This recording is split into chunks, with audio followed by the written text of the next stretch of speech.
Welcome to Fatal Fortunes. A show where we talk about people, places, and misfortunate events.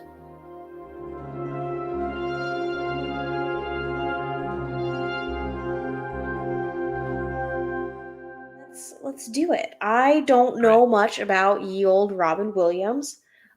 He is my mom's high school yearbook quote, something from the Dead Poet Society. And that's kind of all I know about him. Other than Mrs. Doubtfire was a movie. You've seen Aladdin. Oh, of course I've seen Aladdin. Right, of course. I have to be honest here. I haven't seen Dead Poet Society, but after doing all this research, I think I probably should, because I know everyone loves it, and it's apparently a classic, so I definitely should get on that. Well, yeah, let's get into Robin Williams, but first we got to find out what's happening in the year he was born, 1951. Ooh, I don't think we've done that year. I know. There were a lot of things happening this year. There were a lot of births, not too many deaths. Well, yeah, it's the boomers. But yeah, there were a lot of famous people born this year. So let's get into it. What was happening in 1951? We've got the first jet passenger trip made. I don't know. It didn't say where, but jets. Hell yeah. Back to the country where Al and I first met, in the Netherlands. They used the lie detector for the first time. The United States, not all in this year, but they started testing nuclear weapons in Nevada, and that did end up being 126 tests. And this was the year where they made the first telecast of an atomic explosion. They're not the only country to do this in this year. The USSR also tests their nuclear weapons, and Stalin announces that they are armed. Belgium says no to communists on the radio. Get out of here. Don't even say anything about communism on the radio. On the opposite side of that, a little more progressive, we've got Kwame Nkrumah and his Convention People's Party. They win in a landslide election in Ghana. He gets assassinated too, right? He does get assassinated later on. Honestly, he could probably be a pretty good fatal fortune, because he's got a very interesting life. This next one was only because my mom was talking about this person today, and I don't expect you to know who Victor Borge is at all, but his show premieres and ends in that same year in 1951. I don't know if it was, 1950 version of a limited series, but he was a pianist who incorporated comedy. He would fall off the piano bench a lot, apparently. Sugar Ray Robinson defeats Jake LaMotta. If you've ever seen Raging Bull, that happened in 1951. New York City passes a bill prohibiting racism in city-assisted housing. Thought that was interesting, because wouldn't have even thought that was really implemented, especially in 1951. That's pretty early. I know, it seems very early. Wages in France increased by 11%. Whew. I'd love an 11%. I bet taxes increased by 12. Well, maybe. Hopefully only for the rich, though. Everyone that drove. I bet or teachers. Yeah. The ones who need their tax money the most, probably. The first in-color telecast of a horse race happens in 1951. For media releasing, we've got Alice in Wonderland, Rashomon, An American in Paris, A Streetcar. So good. It is so good. It is a great movie. You got A Streetcar Named Desire, The Day the Earth Stood Still, and I Love Lucy. Also premieres this year. Why is Rashomon the only thing of all the stuff you've listened I've actually seen? I don't know. You haven't seen Alice in Wonderland? Yeah, I have. I've seen Okay. it. For deaths this year, as I said, there weren't too many really notable one. William Randolph Hearst, the newspaper man. Oh, good riddance. Yeah, I was just thinking about him today, to be honest. Oh God, why? Why? So I know you don't watch Real Housewives, my football, but Ms. Erica Jane, she's had a rough couple seasons, and I think she's guilty. And I was thinking, she always gets mad when people bring up the LA Times article that was about her. And I'm like, girl, it's not like we live in yellow journalism. It's not like William Randolph Hearst runs the LA Times. The journalism about you has to be a little bit credible, girl. That guy died this year, along with Mildred Bailey, who was a really good jazz singer. For marriages, We have Ooh. W.E.B. Du Bois, Doris Day, Janet Leigh, Maya Angelou, Ray Charles, Frank Sinatra, somehow Margaret Thatcher. They all get married. Why Um, somehow Margaret Thatcher? uh, many reasons. Al, stupid question. The people who got divorced that year, though, Charles Schultz, the illustrator for Peanuts, Elizabeth Taylor, and Frank Sinatra, who got married that year, but he divorced his first wife in that same year. I love that. For births, we've got Phil Collins. We've got Oh, Harry Wayne, wow. I didn't right? realize Phil Collins was that young. He's in terrible shape. It's wild to think about all of the people that were born the same year as Robin Williams, and most of these people are still alive. Mm-hmm. So you've got Phil Collins, you've got Harry Wayne Casey of Casey and the Sunshine Band, you've got Kurt Russell, Steven Seagal, Luther Vandross, Sally Ride, Jill Biden, Stellan Skarsgård, Angelica Huston, Michael Keaton, Mark Hamill, Sting, and Catherine Bigelow. It's just So some they're all tough born. people. Big year for 1951. I guess that year of births, has grit. Mm-hmm. For Mm-hmm. sure. That's not who we're talking about. We're talking about the main man of 1951, Robin Williams. And he's born on July 21st. That is also my sister's birthday. But a little earlier, Isn't he that was born also in the day that 1951. Diana and Charles got married? Oh, gosh, I have no idea. So he's born in July 1951 in Chicago. And his father, Robert, was a senior executive at Ford's Lincoln Mercury division. My first car was actually a Mercury Grand Marquis and got totaled. But, Oh my God. that's neither here nor there. Oh, Robin's so mother. that was not their wedding anniversary. Their wedding anniversary is the 29th of July. Ah, close. Robin's mother, Lori, was a former model from Jackson, Mississippi. And Oh, that's tough. He had two older half-brothers, Robert and McLaurin, which I was like, McLaurin? That's a last name, but... That's a terrible name. I'm sorry. Yeah, well... they're half-brothers. I don't know. I couldn't get into the whole story of whose child they were, but it wasn't his mom's. Wasn't her idea. Wasn't her idea. And Robin actually often credits his mother for his sense of humor, and especially as a reason for him wanting to make people laugh. He always, wanted her attention. So he loved her sense of humor. He attended public school in Lake Forest and was described as quiet and shy. That was until high school, where he joined the drama department. Cool. He remained Theater in Chicago. Of course, I mean, take one look at him. He's a theater kid through and through. He remained in Chicago until his father was transferred to Detroit when Robin was about 12. Oh, that sucks. So this was in late 1963. Well, that's probably when Detroit was pretty nice.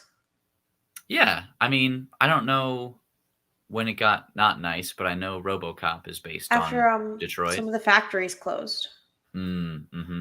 Well, this was in late 1963, and the family stayed there in this outer suburb of Detroit in this huge 40-room farmhouse. Like 40 rooms, I can't even imagine. Imagine heating that. I know. Gotta have good firewood. But here, Robin, he starts at a private school now in Bloomfield Hills, where he excelled in academia. He wrestled and even became class president. With both of his parents working, Robin was partially raised by the family maid until his father retired, and then they moved again when he was 16. So now the family is living in Tiburon, California. He finished school in 1969. Do we know where Tiburon is in? Okay, but when I think of California, I think of where my grandparents are from. And they're from Eureka, which is like way, way north. That's like almost Oregon. Yeah. That's so that anything other than that just seems south. But you're right. San Francisco is in the middle of the state. And Tiburon is a suburb outside of San Francisco. Okay. So the family is now living in Tiburon, California, and he finishes school in 1969, where he's voted most likely not to succeed and That's funniest so fucked up. student. It is. It's ridiculous how they had these superlatives, and I feel lucky that my school didn't have anything that negative. After high school, he studied political science at Claremont's Men's College, where he shortly dropped out to pursue acting. He studied acting at the College of Marin in Kentfield for 3 years. And a professor there saw his talent immediately, especially when Robin was cast in the production of Oliver as Fagin. This actually made me think, did you ever see that movie August Rush with No. Freddie Highmore? He plays this like He's prodigy cute. musician. And it is when he's like, yeah, still a little kid, very, very cute. He's still And ageless though, so he whatever. still does look like a little boy, but Robin Williams plays this character that is Fagin-esque. So it's really cool to see that he could still do that character decades later. And here at the school, he often improvised and made his fellow actors break character quite a lot. By 1973, Robin had a full scholarship to Juilliard, where he Ooh. and 20 other freshmen, including Christopher Reeve, Mandy Patinkin, and William Ooh. Hurt, had also been accepted into their acting program. Damn. So Robin and Christopher were actually like really close friends up until Christopher Reeve died in 2004, Sad. and they had a dialect class together where Professor Edith Skinner was just astounded at how quickly Robin could switch voices, accents, and this is great, but not all professors liked Robin. Notably, the main acting teacher, Michael Kahn, thought his antics were just simple stand-up routines. Ooh. So during this time at Juilliard, he worked as a busboy until 1976, when the very man who accepted Robin into the school told him, "This institution has nothing more to offer you." And another teacher, No, Gerald, what? there was this other teacher, Gerald Freeman, that said very similar things, stating that the school's conservative and classical style of training just wouldn't suit him. So no one was So really what they do surprised. once he became the shit? Did they throw themselves from heights? Like, They made a big mistake by not letting Robin be Robin. And this was why no one was surprised when he left in 1976. Robin started right away with stand-up comedy after leaving Juilliard, doing his first show at the Holy City Zoo in San Francisco in 1976. This was actually a spot that he was working the bar at and worked his way up to get to perform there. A year later, he moves to Los Angeles and starts performing at the Comedy Store, where he's seen by producer George Schlatter, who asks him to appear on his show Laugh In, with a hyphen in the middle, Laugh In. And this was Robin's debut TV performance. Although the show failed, it launched Robin's TV career while he still performed at comedy clubs like the Roxy. With that first show, he was noticed by Gary Marshall, another producer, who gave him a part in an episode of Happy Days called My Favorite Orkin, where Robin plays this alien named Mork from the planet Ork. The production was so impressed with how zany this character was that just 4 days later, before any competitors got a hand on him, Robin had a contract. And this was most likely because when he was asked to sit during one of their early meetings, Robin chose to sit on his head, which what? it later became a staple of the alien Mork, among other odd traits like drinking through his finger and having a hypersensitive earlobe. Almost, I hate art sometimes. yeah, it's a interesting, weird show from the late 70s, and this results in that show called Mork and Mindy, with Pam Dauber playing Mindy, and that ran from 1978 to 1982, and this has a weekly audience of 60 million people. It's got more crossovers with characters from Happy Days and later the show Laverne and Shirley. It's really weird to think about how now we're in this age of all of these big production companies wanting to have these crossovers and cinematic universes. And a few decades before, Happy Days was doing this with Mork and Mindy. So this show boosts Robin to superstar status and was very popular among young people, with Mork even being featured on the cover of Time magazine. Oh, wow. With the success of Mork and Mindy, Robin began to reach a much wider audience with his stand-up and thus recorded 3 HBO specials. During this time, however, the party scene and stress definitely got to him, so he did start to use Oh, true. alcohol and Yeah. drugs. Oh, it's gonna get dark. Ooh. Yes, that's a little tease for what we're going to get into down the line. He claimed he never performed while intoxicated, but definitely hungover. And on the topic of touring with comedians, Robin said this: "It's a brutal field, man. They burn out. It takes its toll. Plus the lifestyle, partying, drinking, drugs. If you're on the road, it's even more brutal." Although he was dealing with a lot of pressure, Robin was sure he would never run out of material.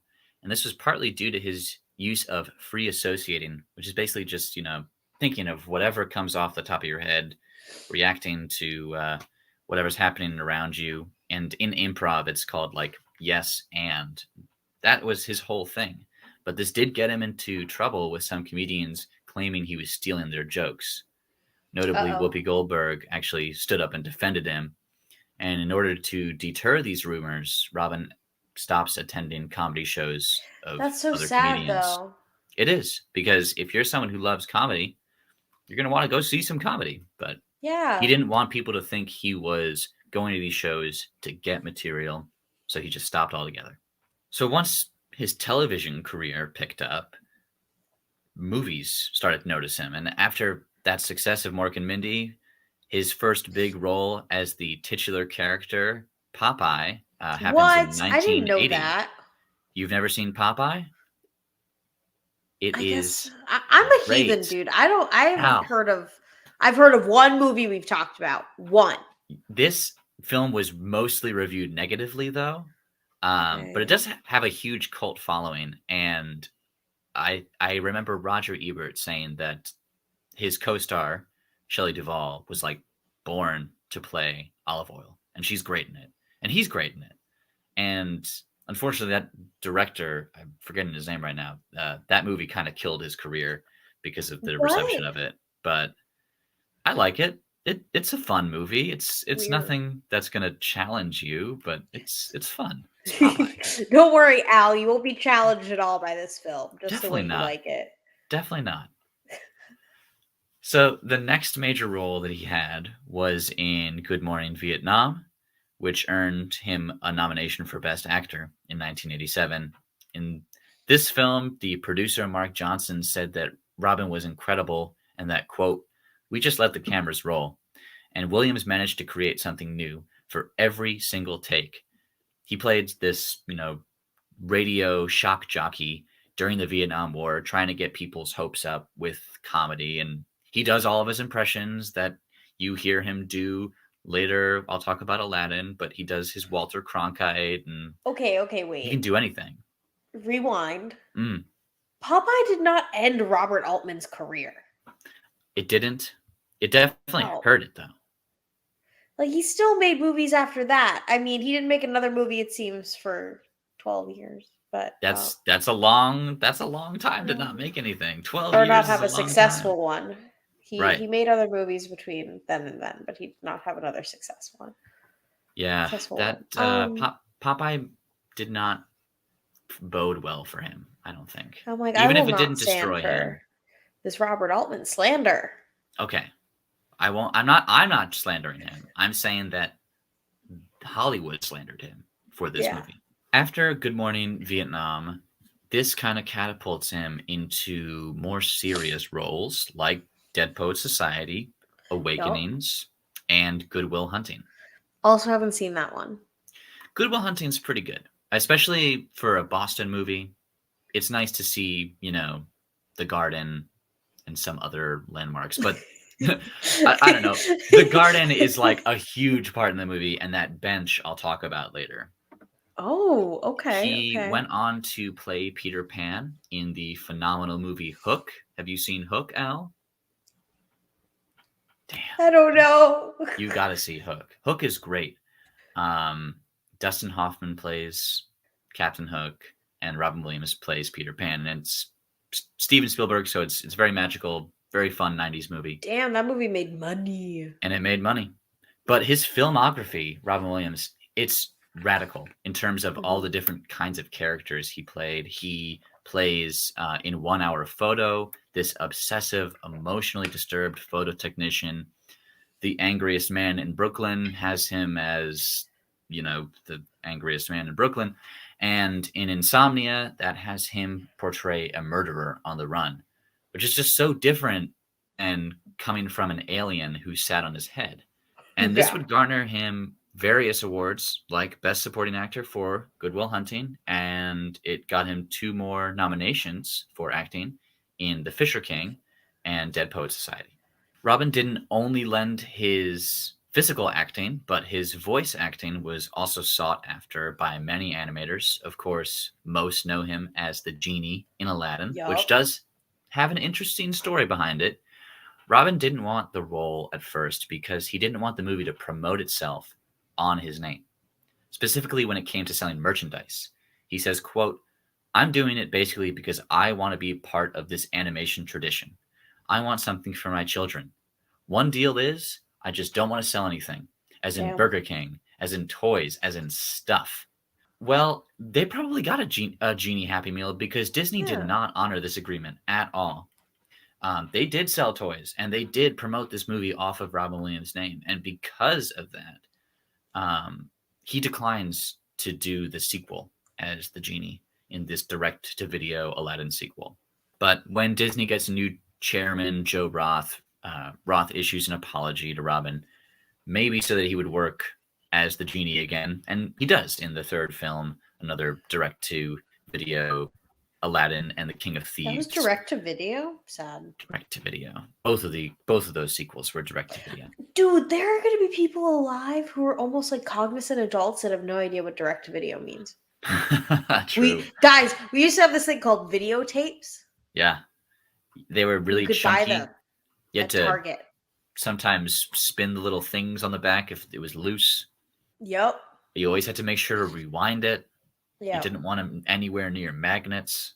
His voiceover work also appears in the animated film Fern Gully, Robots, Happy Feet, and also an uncredited performance in Everyone's Hero, which I haven't seen, but I know it's about the baseball and the baseball bat and the kid, and it came out sometime in the 2000s, but I never saw it. Apparently he's in it. His last on-screen appearance would be for his third time portraying Teddy Roosevelt in the Night at the Museum series. Roosevelt. And he was a good Teddy Roosevelt. I think that he made Teddy Roosevelt a very likable person. And I don't remember exactly his last line in that third movie, but it came out right after he died. People reposted it a lot. And people were very moved by it, yeah. Let me try and find it. Smile, my boy. It's sunrise. Yeah. It's really interesting. I know a lot of people talk about how they'll revisit Robin Williams' work and try to see like where did this depression come from? Like, why are you feeling this way? And like, what are the warning signs? But it's not going different. To comedy shows. It's different for everyone, and there are a lot of factors in play. Right? It's hard to just boil it down to one thing. Getting disrespected by Disney. I don't know. I think how could you be a funny man who can't go to a comedy show? That's fate worse than death to me. And also, how can you be funny all the time? Which I think was why it was nice that he got a lot of these more serious roles, because you can really see that, yeah, this guy is a person just like anyone else, and there's a range of emotions that people can feel. On to his personal life. He marries his first wife, Valerie Velarde, in 1978, who he met when he was still working as a bartender at the Holy City Zoo. Yo. Together they have one son named Zach, but that marriage ends 10 years later in 1988. 1 year later, Robin ends up marrying Zach's nanny, Marcia Garces. Uh-oh. There's some controversy about was he seeing this person while he was married to Valerie. Valerie says, no, this happened after our divorce. It happened quick, later. because it was only a year later. Um, and it seems like they got to move on quickly because I think in that same year, Zelda, Robin's daughter, is born, and he has another child with Marcia, Cody, but he and Marcia split in 2008. His Hey, third I'd call wife, that a successful marriage.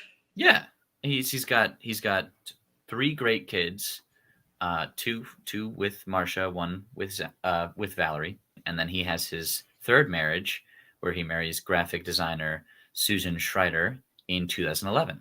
And of course, I do have to mention that little tidbit that yes, Robin's daughter is indeed named after the titular character in the Legend of Zelda series. Really? There's I was hoping it was Zelda Fitzgerald. Nope, it is the video game character Zelda. There are some cool commercials with Zelda Williams for I don't remember what Zelda game it was that was coming out with Nintendo, but she's a fan. I think Okay. she's owning that name.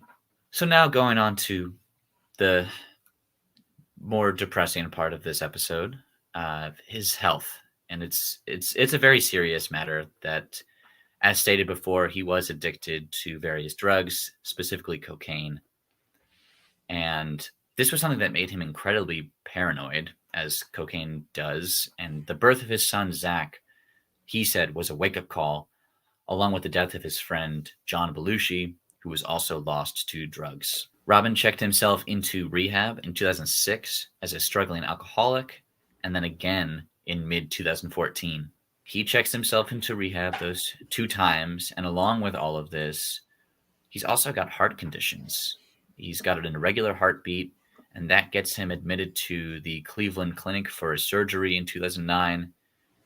And the last few years of his life were very, very tough health-wise, as he developed something called Lewy bodies, which may have been misdiagnosed as Parkinson's. His wife, Susan, said that from 2013 onward, his stress, anxiety, fear, insomnia all skyrocketed, which worsened to create memory loss, paranoia, and delusions. She claims he kept saying, "I just want to reboot my brain." He was losing his mind and he was aware of it. Oh, that's so sad. Robin suffered from severe depression also. And so on August 11th, 2014, Robin's body was found in his home in Paradise Bay at the age of 63. The official autopsy revealed he died due to hanging, and no substances were found in his system. His widow, Susan, had this to say: "However you look at it, the presence of Lewy bodies took his life. We as a culture don't have the vocabulary to discuss brain disease in the way we do about depression. Depression is a symptom of LBD, and it's not about psychology. It's rooted in neurology. His brain was falling apart," unquote. Robin's body was cremated, and his ashes were spread over the San Francisco Bay. For Robin's legacy, at the UN headquarters just one day after his death, Robin was celebrated during the opening of International Youth Day, with many fans reading passages from Dead Poets Society to honor him on social media as well. There were memorials put up around his Hollywood star, and the bench from Good Will Hunting was also adorned with a memorial. And I think that if you go to that bench, there might be a plaque on it that Interesting. cites it as being that bench from Good Will Hunting.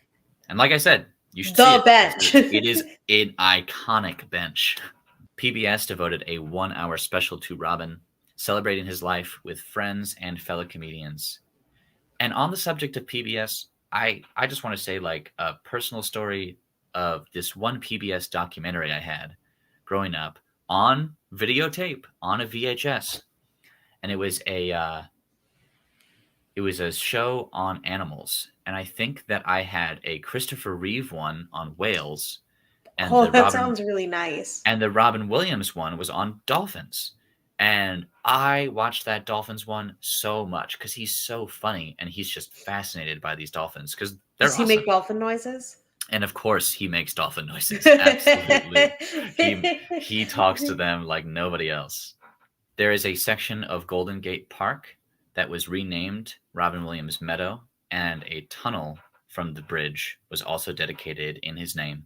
He inspired many comedians like Jim Carrey, Judd Apatow. It's impossible to name all the people that he influenced, but his improvisational style still lives on in the world of stand-up.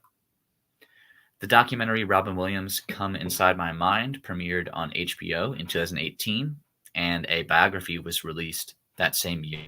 Finally, I'd like to end with something Robin said about himself 40 years in the future from his stand-up act in 1977. He said to himself, "You've got to be crazy. It's too late to be sane. Too late. You got to go full tilt bozo because you're only given a little spark of madness. If you lose that, you're nothing. Don't ever lose that because it keeps you alive." And that's Robin Williams. He was an incredible comedian. Seems like a wonderful father. Definitely troubled. Definitely troubled. Jinx. But he's left behind a huge footprint in the comedy world, and I'll never forget, when I heard about the news that, like everyone else, it was very shocking and very sad. He had an amazing life. Yeah, that indeed he did. Well, thank you guys so much for listening to this episode on the late, great Robin Williams. We will see you next time here at Fatal Fortunes for another person, place, or crazy event. On Tuesdays, we talk ghosts. See you next time. Bye-bye.